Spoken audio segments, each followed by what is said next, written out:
Good morning. The world has become markedly more turbulent in recent weeks. Events are moving fast. And in moments like this, what matters most is being clear about the values and the interests that guide us, even as circumstances change. The United Kingdom has a long history. Our values were not improvised. They were built patiently over time. And while we are pragmatic in how we pursue our interests, we are resolute in defending those values when it matters. So let me begin with the United States. The UK and the US are close allies and close partners. That relationship matters profoundly, not just to our security, but to the prosperity and the stability that people here depend upon. Under President Trump, as under previous presidents, we're determined to keep that relationship strong, constructive, and focused on results. And that approach is delivering. Through sustained engagement, we've seen significant US investment into the UK economy, running into hundreds of billions of pounds, supporting growth, skills and jobs right across the country. Our cooperation on defence, nuclear capability and intelligence remains as close and effective as anywhere in the world, keeping Britain safe in an increasingly dangerous environment. We've secured good trading terms in key sectors, including cars, steel, aerospace and life sciences, protecting British jobs and manufacturers. That is why we take the approach that we do, because it delivers concrete outcomes in the national interest. I talk regularly to President Trump, and my team is in daily contact with all the key figures in his administration.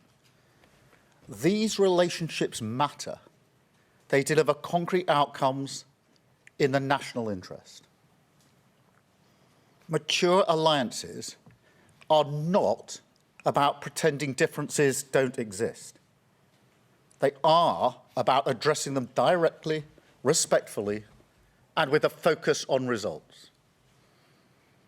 On Greenland, the right way to approach an issue of this seriousness is through calm discussion between allies. And let's be clear, the security of Greenland matters. And it will matter more as climate change reshapes the Arctic, as sea routes open and strategic competition intensifies. The High North will require greater attention, greater investment, and stronger collective defence. The United States will be central to that effort, and the UK stands ready to contribute fully alongside our allies through NATO. But there is a principle here that cannot be set aside, because it goes to the heart of how stable and trusted international cooperation works. And so any decision about the future status of Greenland belongs to the people of Greenland and the Kingdom of Denmark alone. That right is fundamental, and we support it. Denmark is a close ally of the United Kingdom and of the United States, a proud NATO member that has stood shoulder to shoulder with us, including at real human cost in recent decades. Alliances endure because they're built on respect and partnership, not pressure. That is why I said the use of tariffs against allies is completely wrong. It is not the right way to resolve differences within an alliance. Nor is it helpful to frame efforts to strengthen Greenland's security as a justification for economic pressure. Such measures hurt British workers, British businesses, and the British economy. And that is why I've been so clear on this issue. A trade war is in no one's interest. And my job is always to act in the UK's national interest. That is why yesterday I spoke to President Trump, to European leaders, and to the Secretary-General of NATO to find a solution rooted in partnership, facts, and mutual respect, because that is how strong alliances protect shared interests. The same is true on other issues. In the Middle East, we welcome President Trump's focus on sustaining the ceasefire in Gaza and moving on to phase 2. We are open to participating constructively in such efforts. On Ukraine, I can be brief. We strongly support efforts to bring the killing to an end and secure a ceasefire as soon as possible. We recognise President Trump's role in pushing that process forward, and we will work closely with the United States, Ukraine, and our other allies to apply pressure where it belongs on Putin.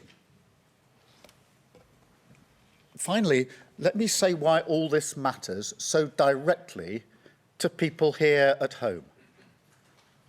In today's world, geopolitics is not something that happens somewhere else. It shapes the cost of energy, the price of food, the security of jobs, and the stability that families rely on to plan their lives. When war drives up fuel prices, it's households who feel it first. When supply chains fracture, it's small businesses and working people who absorb the shock. And when instability grows, it's rarely those with the most power who pay the price. That is why this government's approach is rooted in a simple belief that we must use every tool of government, domestic and international, to fight for the interests of ordinary people. At home, that means active government. It means taking responsibility for economic stability so that inflation is controlled, interest rates come down, and family budgets are protected. It means stepping in where markets fail, strengthening resilience, and ensuring that global shocks do not always land on the same people in the same places, the people least able to withstand them. That's why we've taken action to reduce energy bills, to freeze rail fares and prescription charges. But tackling the cost of living today also means engagement beyond our borders. It requires shaping the world around us, not retreating from it. It requires strong alliances, steady diplomacy, and rules that reduce uncertainty rather than amplify it. That is why our commitment to international law and to alliances founded on trust is not abstract or ideological. It's practical. It's about stability, predictability, and fairness. The conditions that keep prices down, jobs secure, and economies resilient. That is what active government looks like in an age of uncertainty. Steady at home, engaged abroad, and always focused on protecting the people that we serve. Britain is a pragmatic country. We look for agreement. We believe in partnership. We prefer solutions to slogans. And we will not indulge in commentary and gesture politics that harm the British people.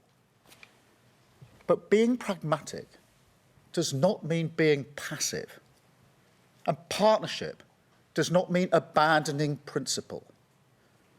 That is why it's important to be clear about who we stand with, what we stand for, and where our interests lie. Now, this is a moment for the whole country to pull together. So I warmly welcome the support we've had with regards to Greenland and the proposed tariffs from the leader of the opposition. I thank her for her support. At moments like this, there will always be people who reach for the performative, who think an angry social media post or grandstanding is a substitute for hard work. That's an understandable instinct, but it's not effective. It never has been.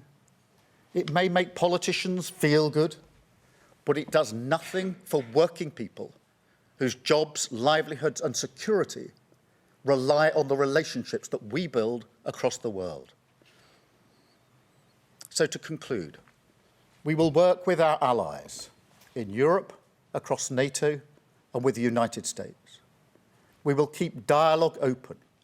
We will defend international law.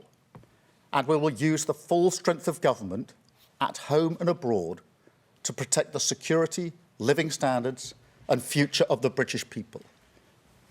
That is the approach I will take as Prime Minister, and that is the responsibility that this moment demands. Thank you.